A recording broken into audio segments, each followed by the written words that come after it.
Jika yang ada di pikiran kalian hanya ada peternakan ayam atau bebek, maka beberapa peternakan berikut ini pastinya bisa mengguncang pengetahuan yang ada di dalam kepala kalian. Kali ini kita bakalan bahas 8 peternakan paling unik dan tak masuk akal di dunia.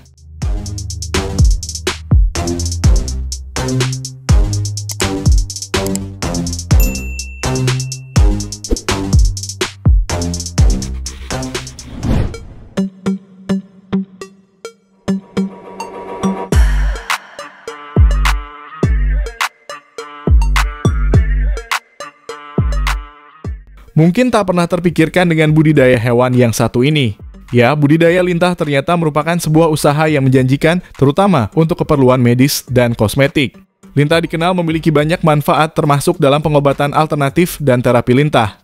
Dalam budidaya lintah, kualitas air adalah yang utama. Selain itu, ukuran yang seragam di awal pembibitan juga sangat penting untuk diperhatikan. Tambahkan tumbuhan air seperti eceng gondok atau ganggang untuk menjaga kualitas air dan menyediakan tempat berlindung bagi lintah.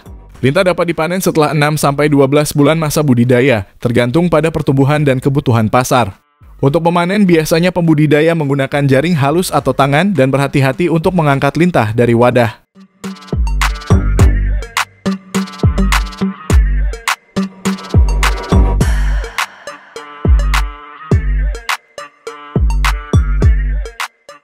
Terdengar cukup seram dengan ternak hewan yang satu ini. Ini adalah budidaya kalajengking. Meski kalajengking dikenal sebagai hewan yang cukup menakutkan bagi manusia, akan tetapi kalajengking bisa dijadikan usaha yang dapat memberikan keuntungan besar, karena nilai jualnya yang tinggi di pasar farmasi dan penelitian ilmiah.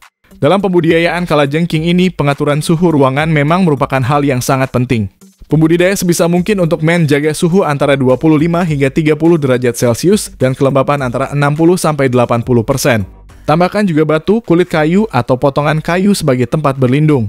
Kalajengking bisa diberi pakan jangkrik atau ulat Hongkong. Dan ketika kalajengking sudah mencapai ukuran tertentu, maka kalajengking bisa dikatakan siap untuk dipanen.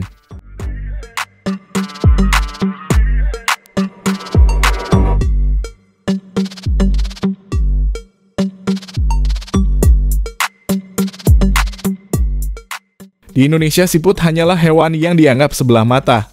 Akan tetapi faktanya, siput bisa menjadi usaha yang menguntungkan karena permintaan yang tinggi di sektor kuliner dan kosmetik. Dalam pembudayaan siput itu sendiri dibagi menjadi dua, tergantung jenis siput yang dipilih. Ada jenis siput darat, ada juga jenis siput air.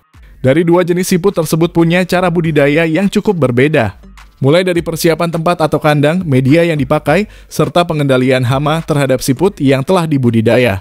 Masa panen dari kedua jenis siput ini juga memiliki waktu panen yang berbeda. Siput darat dapat dipanen setelah 6-12 bulan masa budidaya, dan siput air dapat dipanen dengan waktu yang jauh lebih singkat, yakni setelah 4-6 bulan masa budidaya.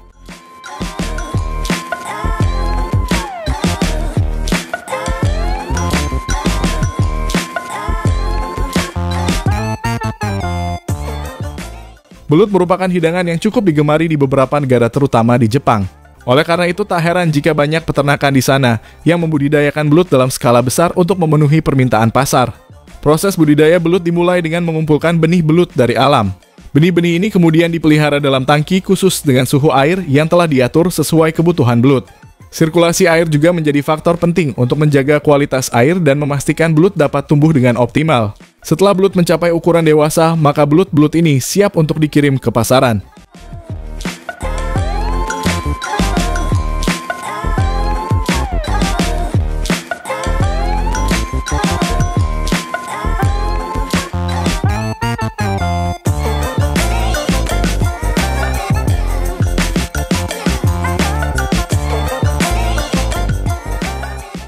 Ubur-ubur seringkali dianggap sebagai binatang laut yang tidak bermanfaat dan berbahaya bagi manusia. Namun anggapan tersebut ternyata keliru, karena faktanya ubur-ubur memiliki peran penting dalam menjaga keseimbangan ekosistem laut. Menyadari potensi tersebut, sebuah institut penelitian di Jerman mulai melakukan budaya ubur-ubur untuk berbagai keperluan. Mereka menemukan bahwa ubur-ubur memiliki kemampuan untuk menyaring mikroplastik yang mencemari lautan. Selain itu, ubur-ubur juga dapat dimanfaatkan sebagai bahan baku pembuatan pupuk organik dan pakan ikan yang kaya nutrisi.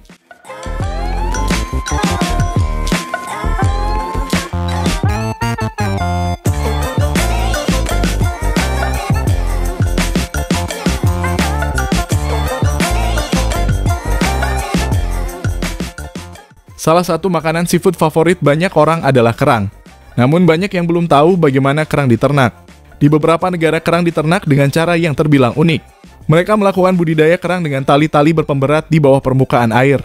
Tali-tali ini berfungsi sebagai tempat bagi kerang-kerang untuk menempel dan tumbuh. Setiap 2 bulan sekali tali-tali tersebut diangkat ke permukaan untuk dibersihkan. Proses pembersihan ini dilakukan untuk menghilangkan kotoran-kotoran serta pasir yang menempel yang terbawa oleh arus air laut. Setelah dibersihkan, tali-tali tersebut kembali diturunkan ke dalam air untuk melanjutkan proses budidaya. Kerang-kerang ini dirawat dan dibesarkan selama 1 tahun lamanya. Setelah kerang-kerang ini siap untuk dipanen, mereka diambil dari tali-tali tempatnya menempel, lalu dicuci hingga bersih. Setelah proses pemanenan dan pencucian selesai, kerang-kerang segar ini langsung dikirim ke banyak restoran untuk diolah menjadi makanan.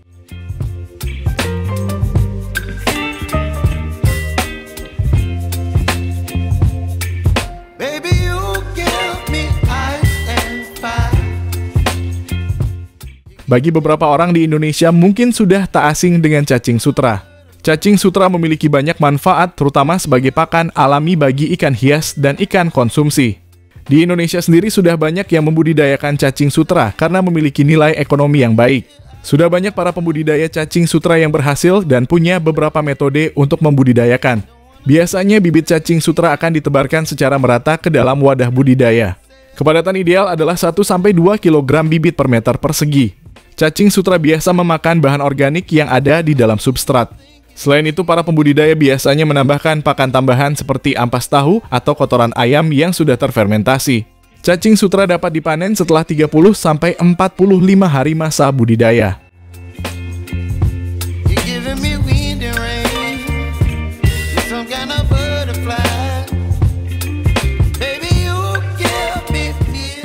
Jangan mengira kalau kutu tak memiliki nilai ekonomi.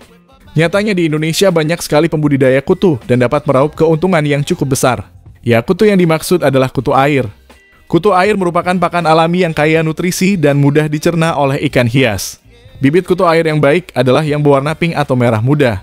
Kutu air dapat dipanen setelah 7-10 hari masa budidaya.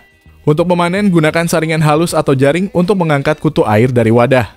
Kutu air yang dipanen kemudian dicuci bersih dengan air mengalir. Kutu air memiliki harga jual yang cukup tinggi sebagai pakan ikan hias. Proses budidayanya relatif mudah dan tidak memerlukan teknologi yang rumit, merupakan keunggulan dalam budidaya kutu air ini.